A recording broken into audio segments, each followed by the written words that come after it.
Welcome back to Chris and Retro.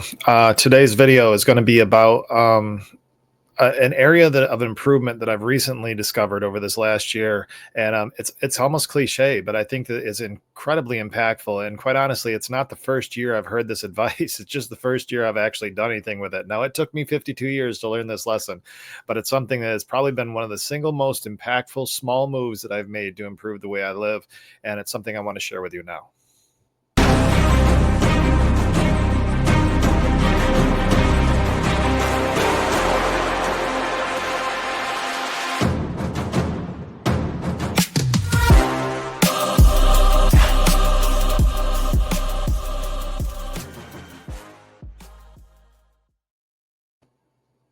One of the pieces of feedback I have in this show is that a friend of mine, Mitch, he actually great show. Mitch Smiley, Hard Intentions. He made a comment about my show one time and trying to describe what it was. He says it's the show of common sense. Well, the reason it's common sense, I'm not. While I think a lot. I don't get into a lot of philosophy and things like that. I don't think. Maybe I stumble across it from time to time, but a lot of times the lessons I learn are basically bumper stickers that actually start to turn into something that not necessarily bumper stickers, but that bumper sticker type thinking. I'm like, oh my God, that's actually really true. And then I do start thinking is I'm like, well, how does that apply in my life? Or maybe some song or something will just like call out some thought. And I'll be like, wow, all right, that makes a lot of sense to me. Well, I've had a recent example of that, and this is about as cliche as it gets, and you've heard about it over and over again. It actually comes from a military application of discipline, and it is one of the areas I've been most undisciplined almost my entire life. In the fact of the absence of a mother looking over my shoulder, this is something I just stopped doing as an adult on my own. Generally speaking, it turned me being an utter slob, and that is make your bed. Now, why is making your bed so important? Well, I'm going to get into the actual reasons why it's really important for this addict and why it is really important for those that struggle with mental health and those that struggle with making progress in a day, and especially for this procrastinator, why things like this, these small little moves we can make, that we make such mountains out of just doing them because they're a hassle and we're too tired or whatever. But if you take care of them, the incredible impact that they can have. Because it really goes back to, as I talk a lot about mindset, your mindset when you're going into things that results into an action plan that you're going to take to accomplish what you're trying to accomplish. And then the promises that you keep, that map procedure that you go through in your life to make sure that you actually get to where you want to get to. Well, it does start with how you think about things. And then the action as a result of that turns into commitments that you make over and over again. And sometimes those commitments are to yourself. Well, who would think that making your bed can possibly be twisted and turned to be something like that? Well, I'll share with you how. You know, bed making for me has just been a hassle. But when I was growing up, my mother was always about make your bed, make your bed. And I think it was my mom was a pretty tidy person. She made sure stuff was put in order. And I think it just annoyed the crap out of her to look in my room and just see a hot mess. Now, if we were to go around the corner, go down the hall and go into the bedroom of my 19-year-old son right now, you would see that I have not done a very good job of instilling in him order. His room basically looks like Hiroshima after the United States made an unannounced visit. It is absolutely a mess. And I don't take that lightly because I'm sure people would be offended by that, but whatever. The room is a freaking mess.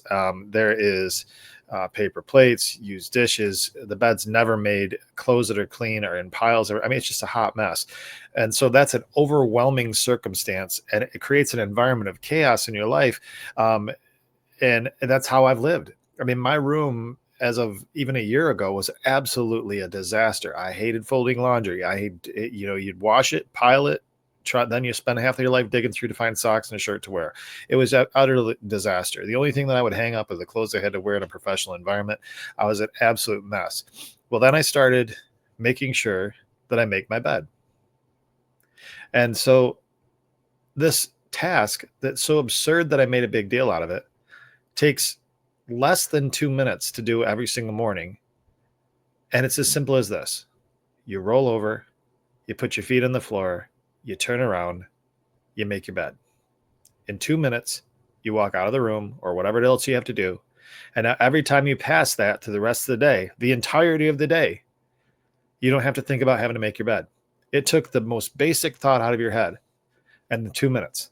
So how many more times does that work? Well, it translates over into laundry. You do your laundry. You put it on your bed. 10 minutes later, things are folded and put away. And as you do that, now you're not constantly overcoming chaos and constantly having this burden of just the general nature of orderliness in the most basic things. Now, I might be tipping my hand here and losing a lot of credibility because you might be tuning in and going, "Yeah, I make my bed, Chris, you slob. I fold my laundry, you slob. Grow up and be an adult, you slob." Okay, well, I was a slob then. So, what I found is for me, now every single time I walk back in that room, there's no clothes piled up. There's never the bed unmade. It is just done. That room in the house is always in good shape. And the rest of the house, as it comes up with kids and the mess that happens and the dishes need to be done, those projects don't seem overwhelming because now I don't have a total house of things I got to deal with. Now, how does that even matter to you in your recovery? Well, how does making your bed translate into anything else? Well, for me, it's progress. I talk about my journal and the progress that check off every day with these checks. And today I'm a little bit behind in terms of getting on. But this is a representative day. I've got check boxes on there that are done and the things I want to get accomplished, my goals. Well, by starting the momentum of the day immediately with progress, now I've got something done before I can even think about the things that aren't done. It's incredibly important for somebody that struggles with depression, anxiety, addiction, because now you start with a posture of work, getting things done.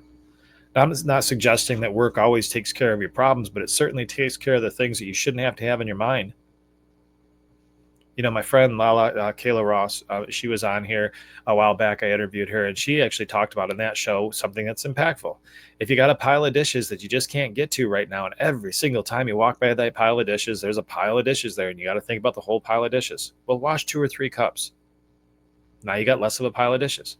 Now in my house, if you wash 2 or 3 cups, you're going to come back to 78 different plates because apparently we let air brush our dishes and it's covered in melted cheese. But you do have to get ahead of it. The dish is a prime example. Take the 5 minutes, 10 minutes, whatever it is, clean them, put them away, be done with it.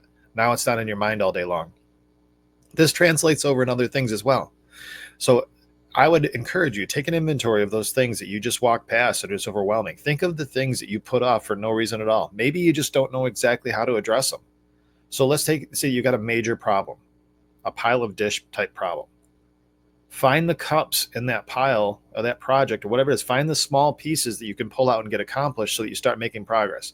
I'll give you a prime example. My book, I've been working on for over 3 years. The main manuscript of the book, it's right here. I'll get this for you. We got time, I can show you. The main book, this manuscript, as you can see, it's not a little bit of work. I've been working on it for a while here. It's 3 years in the making.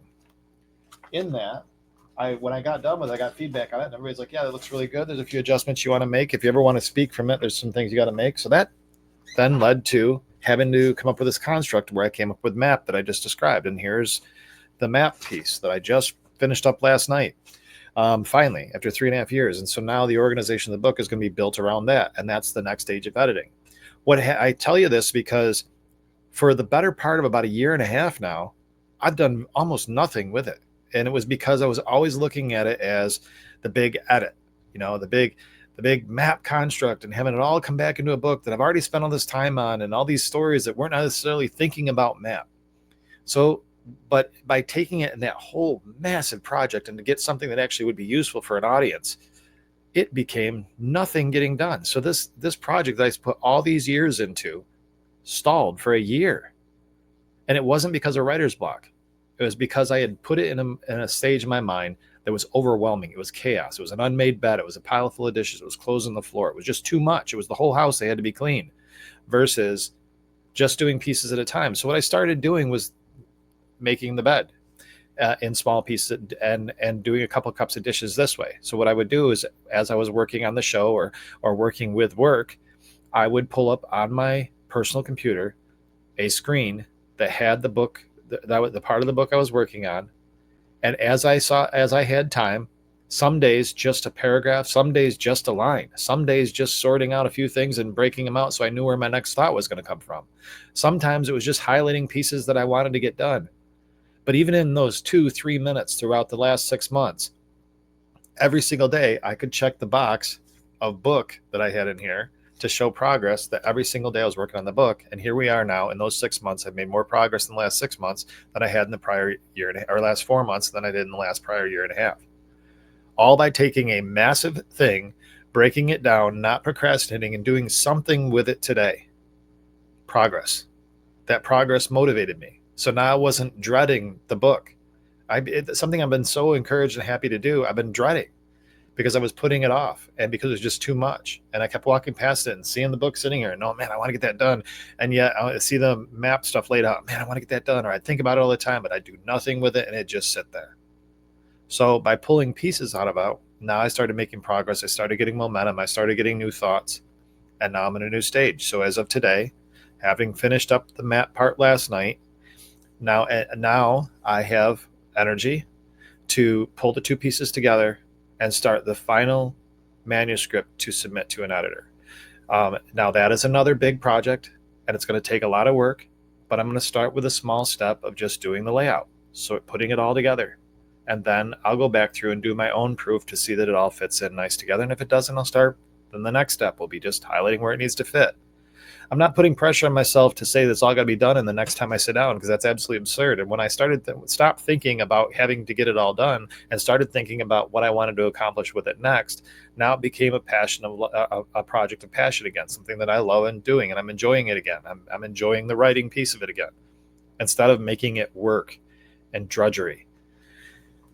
Talk about books, beds, and laundry and dishes and all those things. Well, what I'm sharing with you is that these are things in my life that need to get accomplished, and it's in so much that I do nothing with them, and they're all things that need to be done or I want to get done. They then become burdens of failure for me. My mindset says I'm not getting stuff done. I get overwhelmed, and I've got all this other stuff that's got to get done, and nothing's getting done, and I'm losing my mind. So what I have to do is recognize that most things in our life, as we've heard, there's a cliche about bite-sized measurable chunks. There's many things. I think it was Stephen Covey came up with a book a long time ago. I forget what the book was called. It was a short little business read for people. I forget. But anyway, it was talking about things, not eating the whole elephant, taking one bite out of it. Bite-sized measurable chunks of whatever it is you have to accomplish. And all these years later, that bumper sticker thinking has been something that I'm finding an actual application in my personal life as something as simple as a bed, immediately making it as soon as my feet hit the floor. That general concept overlaid over every other area of my life, just doing what I can do right now with it, means that I'm not walking into a room of chaos anymore, of undone things. I walk into a house that's making progress. I walk into a work environment that's making progress. I walk into the show, I'm making progress. All along the way, I'm building momentum and motivation to continue to make progress. And as time goes along, some of these things are completed. And then that's more motivation, because the progress I've made has caused me to complete things. Sort of like a personal budget. Got a big bill, keep paying your bill in time, keep working through it, keep paying. You're not getting the reward of it paid off yet, because you probably don't have a large sum of money to go take care of it. But if you keep picking it off, eventually it's going to be done, and you're going to have that reward of your discipline and your stability, and that you stuck to a plan. For you, I want to encourage you today that when you're working on things that seem massively overwhelming, break them down in pieces of things that you can accomplish today. It is entirely okay that if you're writing a book that you write one line. Entirely okay that today that's all you had. Because today you're one line less than you have to write tomorrow. And you made progress and you thought about that project. But I would say, no matter what, make sure that every single day before you start the day, put your feet in the ground, turn around, make your bed. Because that's going to start a habit and a process that gets things done. Now, you might not have graduated to making sure the laundry's always folded and put away on every load. That's going to take some time. That's still something I struggle with, but I do it. The dishes is the bigger one. And those dishes, it's hard to stay ahead of them with a house full of kids and all that craziness. But stay ahead of it. Make sure when you go to bed at night, the toys are picked up off the floor. Make sure that the dishes are done. So when you get up the next morning, you wake up to a fresh start. Don't view it as, oh, here we go again. I did all this work and now it's all going to get messed up. No, you're going to have to do it all any day. That's stuff in life that's going to have to be wash, rinse, repeat. No pun intended. So just have it done so that the wash, rinse, repeat of tomorrow doesn't continue to pile up and pile up and pile up. And now you're going to need days worth of time to actually get stuff cleaned up. Stay ahead of things that are maintenance things, and then make progress on the things that are things that you're trying to accomplish, whatever your goals are, your action plans that you set in place. I hope this is helpful to you. This is not a new concept for me. So I talked about it almost being cliche, and I'm going to share with you why, There's a book out there about it, and I've heard about this book, and it really wasn't the basis for this or even the lesson I've learned, which is another example of, the show of common sense. Well, Make Your Bed was written by a former Navy SEAL. It's available. I'm actually going to order it to see if there's anything different on it. Probably won't apply as much as my own personal experience with it for my own performance, but there's even a book about it. So embrace these little concepts. It also goes into, and just as a little sidebar, you go into meetings. If you're in a 12-step meeting of some kind, I find them very frustrating. I've never been in a situation where I needed a meeting. They were never really encouraging to me because I always looked at the totality of them, and I always heard stories from other people, and it's just depressing. Like, geez, this thing never ends. I'm 26 years sober and I'm struggling with this whole thing. Like, my God, man, this is just never going to get better. And then I started reframing my thinking in terms of how I looked at those meetings. And then I would hear victory stories or some little snippet or the bumper sticker comment, like Make Your Bed, that would cause me to be inspired to do something different in my own life. And then in the context of the unique path and journey that I'm going on, I could apply that, find benefit, and become even stronger through just subtle adjustments.